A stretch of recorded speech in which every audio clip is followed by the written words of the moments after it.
क़यामत से कबल आखिरी जंग आर्मागेडन। इस जंग में कितने करोड़ इंसान मारे जाएंगे? नाज़रीन गिरामी, आज की इस वीडियो में हम एक ऐसे मौजू पर बात करेंगे जिसने सदियों से इंसान को सोचने पर मजबूर कर रखा है। ये मौजू है जंग हरमजदून या आर्मागेडन। कहा जाता है कि ये जमीन पर होने वाली आखिरी और सबसे बड़ी जंग होगी। बहुत से मज़ाहिब में इस जंग का जिक्र मिलता है और हर मजहब अपने अंदाज में इसकी तफसील बयान करता है। सवाल यह है कि ये जंग कब होगी, कहां होगी और क्यों होगी? क्या ये वाकई दुनिया के खात्मे का सबब बनेगी या ये सिर्फ एक अलामती बात है? इन्हीं सवालों ने लोगों के दिलों में बेचैनी पैदा कर रखी है और आज भी इस पर बहस जारी है।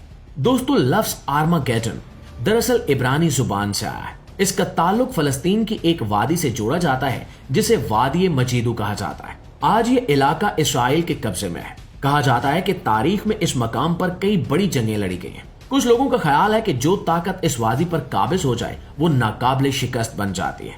इसलिए इस जगह को आखिरी जंग के मैदान के तौर पर देखा जाता है। ईसाई अकीदे के मुताबिक बाइबल की आखिरी किताब यानी किताब मुकाशफा में इस अजीम जंग का जिक्र मिलता है। इसमें बयान किया गया है कि दुनिया की बड़ी ताकतें एक मकाम पर जमा होंगी और एक फैसला कुन मार्का होगा। बाज मसीही उलमा का मानना है कि उस वक्त हजरत ईसा अलैहिस्सलाम दोबारा जाहिर होंगे और दूसरी तरफ यहूदी रिवायात में भी एक बड़ी जंग का जिक्र आता है जिसके बाद अमन कायम होगा। दोस्तों, इस्लाम में भी आखिरी जमाने की बड़ी जंगों और फितनों का जिक्र मिलता है। हदीस में बताया गया है कि कयामत से पहले ऐसे हालात पैदा होंगे जिनमें कत्लो गारत आम हो जाएगा और लोग समझ नहीं पाएंगे कि वो क्यों लड़ रहे हैं। अगर हम मौजूदा दुनिया के हालात को देखें तो हमें कई खित्तों में मुसलसल जंग और बेचैनी नजर आती है। मशरक़ वुस्ता, खास तौर पर फलस्तीन का मसला आलमी सियासत का मरकज बना हुआ है। बड़ी ताकतें एक दूसरे के मुकाबले खड़ी हैं। कुछ दानिशवरों का कहना है कि दहशतगर्दी के खिलाफ जारी जंगें भी इसी बड़े टकराव का हिस्सा बन सकती हैं।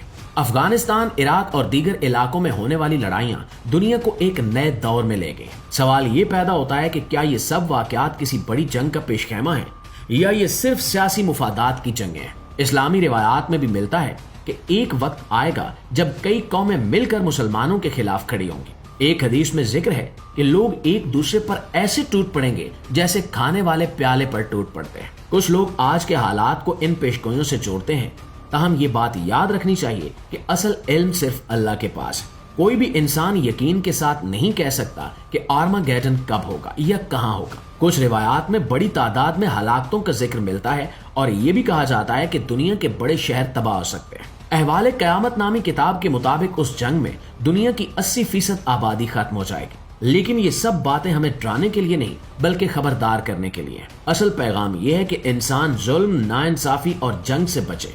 अगर दुनिया के लोग अमन, इंसाफ और भाईचारे का रास्ता इख्तियार करें तो बड़ी तबाही से बचा जा सकता है। दोस्तों, आखिर में यही कहा जा सकता है कि जंग हरमजदून का तस्वुर हमें ये सोचने पर मजबूर करता है कि हम किस समझ जा रहे हैं। क्या हम नफरत और ताकत की सियासत को आगे बढ़ाएंगे या अमन और इंसाफ को?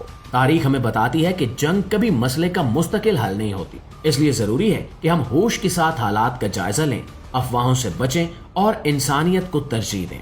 शायद यही वो रास्ता है जो हमें किसी बड़ी तबाही से महफूज रख सकता है।